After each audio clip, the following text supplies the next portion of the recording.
When I started working at Miller's Café, it had this warm, old-fashioned charm. The kind of place where regulars would come in for their morning coffee, maybe a muffin, and catch up with friends. But over the past year, things started slipping. The regulars came less often. A new coffee chain opened 2 blocks away, and people seemed to prefer the shiny new menu and sleek interiors. From my spot behind the counter, I could see the change every day. Fewer cups to wash, more empty tables. Mr. Miller, my boss, tried a few things. He added a couple of trendy items, like matcha lattes and avocado toast, but they never really sold. Our lunch hours grew quieter too. I remember standing there one Tuesday, staring at the clock, wondering how a place that used to feel alive could feel so empty. The hardest part was watching Mr. Miller try to hide his worry. He's the kind of boss who makes sure you have soup if you're sick and lets you take leftover pastries home. But lately, his smile didn't reach his eyes. He'd spend hours in the back office, scribbling notes or staring at invoices. I overheard him on the phone once, something about cutting hours or maybe closing for a few days each week to save money. One evening, after closing, he stayed behind to wipe the counters himself. I offered to help, but he waved me off. Then, almost to himself, he muttered, "There's no life in this street after dark. That's where we're losing." At the time, I didn't think much of it. The cafe had always been a morning spot. Who'd want to come here at night? But looking back now, I realized that was the first spark, the moment something in his mind shifted. I didn't know it then, but Mr. Miller was about to turn everything upside down. A week later, Mr. Miller called me into the office before my shift. I thought he was going to tell me my hours were getting cut. Instead, he leaned back in his chair, tapped his pen on a notepad, and said, "What if we stayed open until midnight?" I laughed, thinking it was a joke. We barely had customers during the day. Why would anyone come here at night? But he was serious. He'd been walking the neighborhood in the evenings, watching where people went. Turns out, after 6 p.m., the coffee chain closed, and the only other open spots were a noisy bar and a convenience store. He figured there was a gap, somewhere cozy for people who didn't want alcohol but still wanted a place to hang out. He started listing ideas like he'd been saving them up for weeks. Soft lighting, live acoustic music on Fridays, late-night desserts, maybe even board games at the tables. He wanted to turn the cafe into something more than a quick coffee stop, something that felt like a second living room for the neighborhood. I could see the fire in his eyes, the kind I hadn't seen for months. Still, I had doubts. Our kitchen was small, our menu was simple, and our budget wasn't exactly thriving. He admitted it was risky. If the night hours failed, we'd lose more money. But he also said, if we don't try, we're just waiting to close. I'd rather fail fighting. By the end of the conversation, I found myself nodding along. Maybe it was contagious, his determination. He asked me to help test recipes for late-night treats. We stayed after hours that night, trying out molten chocolate cake, warming up apple pies, and experimenting with different coffee blends. The air smelled like cinnamon and espresso. For the first time in months, the place felt alive again. He didn't set a date for the change just yet. He wanted to plan everything carefully. Music, menu, atmosphere. But as I locked up that night, I noticed something. I wasn't just working at a cafe anymore. I was part of a gamble. The next few weeks were a whirlwind. The cafe, which had always been quiet and predictable, suddenly turned into a project site. Mr. Miller brought in a handyman to install softer, amber-colored lights that made the place glow warmly even on the grayest evenings. We pushed tables closer together, added a small shelf of board games near the window, and brought in mismatched but comfortable chairs that made it feel less like a coffee shop and more like someone's cozy living room. Music became a big part of the plan. One of our regulars, who played guitar in a local folk band, offered to perform on Friday nights for nothing more than free coffee and cake. Mr. Miller even managed to get a small portable speaker setup for background jazz on other nights. It was a far cry from the cold silence we used to have after 5 p.m. The menu was the hardest part. We couldn't afford a full-scale kitchen renovation, so we had to work with what we had. That meant finding desserts that could be baked in our small oven or heated quickly without losing quality. After countless trials, we settled on molten chocolate cakes, warm cinnamon rolls, and a rotating late-night pie that would change every week. For drinks, Mr. Miller added a few experimental coffee blends and even a spiced hot chocolate that became my personal favorite. Word started spreading before we even officially launched. A few curious customers peeked in during our prep evenings and asked questions. We told them something was coming, and the buzz grew. I noticed more people stopping by during the day just to see what was happening, like they could sense something new was about to start. The night before the launch, we stayed late cleaning and arranging everything. Mr. Miller stood in the middle of the cafe, hands on his hips, and just stared for a moment. "It's not perfect," he said, "but it's us. And that's enough to try." As I walked home under the streetlights, I felt that same strange mix of fear and excitement. We had no idea if this would work. But for the first time in months, I couldn't wait for my next shift. The first night felt like stepping onto a stage without a script. The cafe lights glowed warmly against the dark street, almost like a lighthouse for anyone wandering the neighborhood. I arrived an hour early, nerves buzzing, and found Mr. Miller already pacing with a checklist in hand. He wasn't usually the nervous type, but even he kept glancing at the clock as if time was sprinting ahead without us. By 7 o'clock, the doors were open, and the first customers trickled in, mostly familiar faces. Regulars who wanted to support us, curious neighbors who'd overheard our plans, and even the guitar player, who set up in the corner with a soft tune. We'd agreed to start small, hoping for a steady stream rather than a rush, but within an hour, every seat was filled. The atmosphere felt completely different from our daytime routine. People lingered over their drinks, playing board games or chatting quietly. The cinnamon rolls disappeared faster than we could heat them, and the molten chocolate cakes drew little gasps of approval with every first bite. Even our experimental spiced hot chocolate found unexpected fans. I noticed one man sitting alone by the window, his coffee long gone but his eyes fixed on the band. When I brought him a slice of the late-night pie on the house, he smiled faintly and said, "It's been years since I've been somewhere that made me feel welcome." That single comment felt like a small victory. By the end of the night, the air was thick with the smell of coffee and baked goods, laughter blending with the guitar's last notes. Mr. Miller stood behind the counter, his face somewhere between relief and disbelief. "We did it," he said quietly, as if saying it too loudly might break the spell. After we closed, we sat together with leftover pie, too tired to talk much but too wired to leave. The night had been better than we dared hope, but we both knew this was only the beginning. One good night didn't mean success, but it meant possibility. The second week didn't go at all like the first. At first, we thought the slower nights were just normal. People testing the waters, deciding if the late-night cafe was worth coming back to. But by Thursday, we had more empty tables than filled ones. The warmth and buzz from opening night felt like it had evaporated, leaving us with the quiet hum of the fridge and the occasional clink of cups being washed. Mr. Miller tried to stay upbeat, saying, "It's just a cycle, every business has its dips." But I could tell he was worried. He'd started jotting down the nightly sales in a notebook, his brow furrowing deeper each time he closed it. I hated watching his optimism slip away piece by piece. It didn't help that our supplier raised prices on coffee beans. The special blend we'd used for opening night was now almost 20% more expensive. We debated switching to a cheaper option, but neither of us wanted to compromise on quality so soon. The thought of someone taking a sip and thinking, "This isn't as good as last time," felt like an instant death sentence for the idea. The real turning point came on a rainy Friday.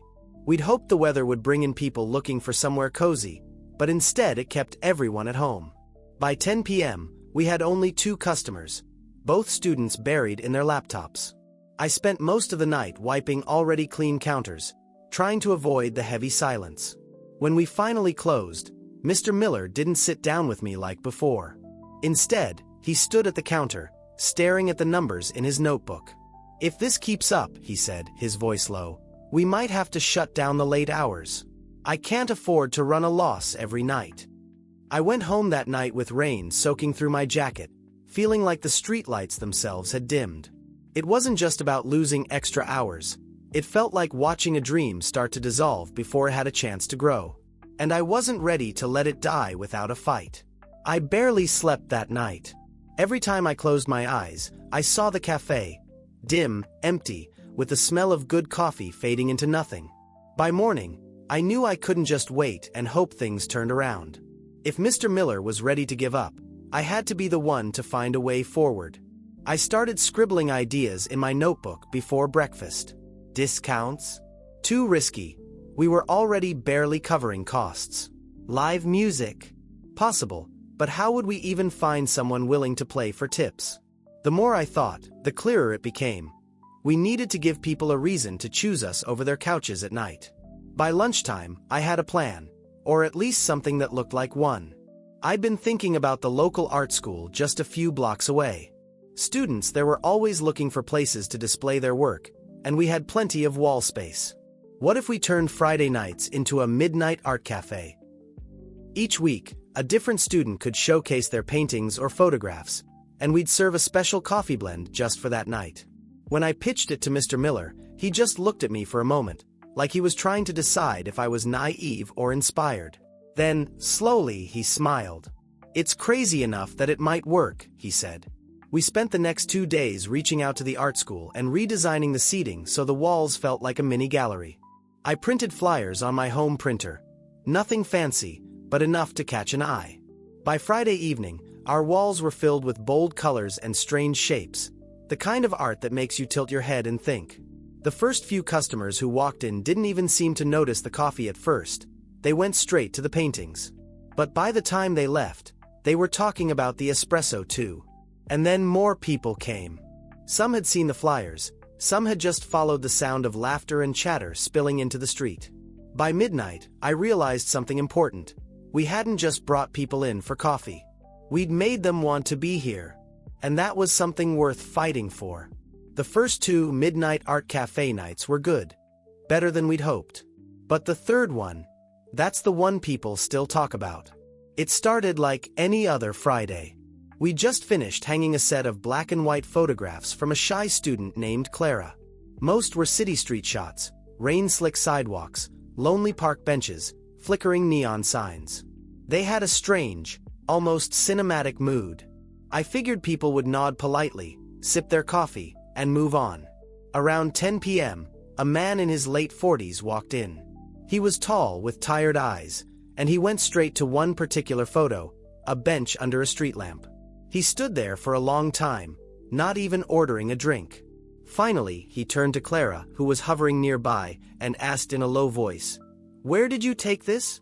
When she told him the location, his expression changed. He explained that the bench was where he used to sit every night years ago, waiting for news about his missing brother. For a moment, the cafe went quiet. Even the espresso machine seemed to pause. Then Clara said something I'll never forget. "I didn't know the story, but when I took that picture, I felt like someone had been there waiting." It was like watching 2 strangers realize they'd been connected all along without knowing it. People started asking questions, sharing their own small stories about places in the city, and the conversation spilled from table to table. That night, the cafe didn't feel like a business. It felt like a living room full of old friends, even though half of them had just met. When the man finally left, he shook Mr. Miller's hand and said, "Don't let this place go. It's more than coffee." From that night on, our art events weren't just about paintings or photos. They were about the stories they carried, and the way those stories kept people coming back, week after week. 2 weeks after the bench story, something shifted. People weren't just coming for the coffee or the art. They were bringing other people along, like they didn't want them to miss out on whatever might happen next.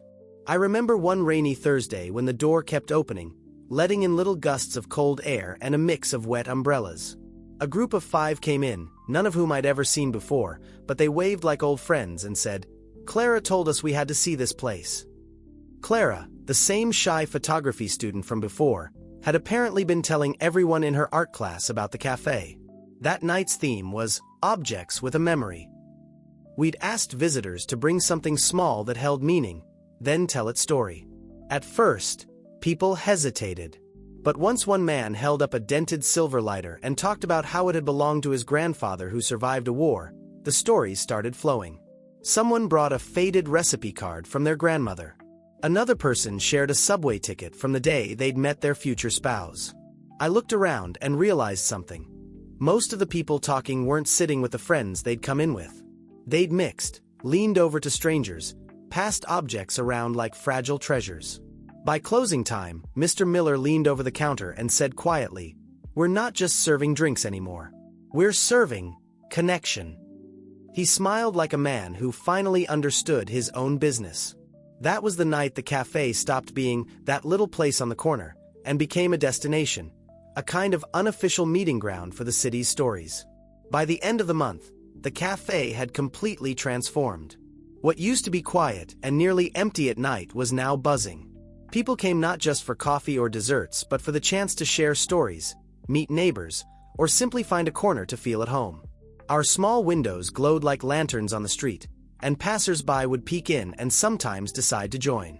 I noticed a pattern.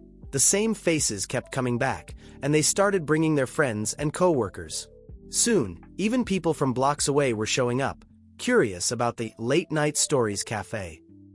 Mr. Miller, who had once worried about closing, now moved with a quiet pride behind the counter, remembering names, favorite drinks, and even small details about people's stories. The neighborhood began to change with us. Streets that used to feel empty at night felt safer, filled with laughter and the occasional soft guitar. Local shop owners began commenting that they noticed more foot traffic after dark. Even the police officer who walked his beat past our corner started stopping in for a coffee, chatting with people and sharing local news. One night, I watched a young couple sitting near the corner window. They had brought a notebook and were writing down little stories and memories shared by other patrons. It struck me how something as simple as a cafe could encourage creativity, connection, and care in a community. Mr. Miller caught my eye and gave me a nod. No words were needed. We had done more than save a business. We had found a way to make it meaningful. I felt a rare kind of pride, not just for myself or the cafe, but for the neighborhood that now felt alive in a way it hadn't in years. For the first time, I realized that the cafe wasn't just Mr. Miller's dream or my job. It had become part of the heartbeat of the block. And knowing we'd made a difference, that people had a place where they could be seen and heard, made every long night behind the counter worthwhile. Sitting behind the counter 1 week later, I couldn't help but smile at how far we'd come. Empty tables had become rare. The cafe had found its rhythm. We even started experimenting with new themes for art nights, book exchanges, and community games. The late-night hours had become the most rewarding part of my week. People would often come in, sit down, and tell me stories I'd never hear anywhere else. Stories about first jobs, lost relatives, small victories, or moments of courage. Every conversation reminded me that the cafe was more than coffee and pastries. It was a place for people to connect, to be heard, and to leave a little lighter than when they arrived. Even Mr. Miller admitted that our gamble had worked better than he expected. He laughed one evening, saying, "Who knew a few warm lights and a hot chocolate could turn this place around?"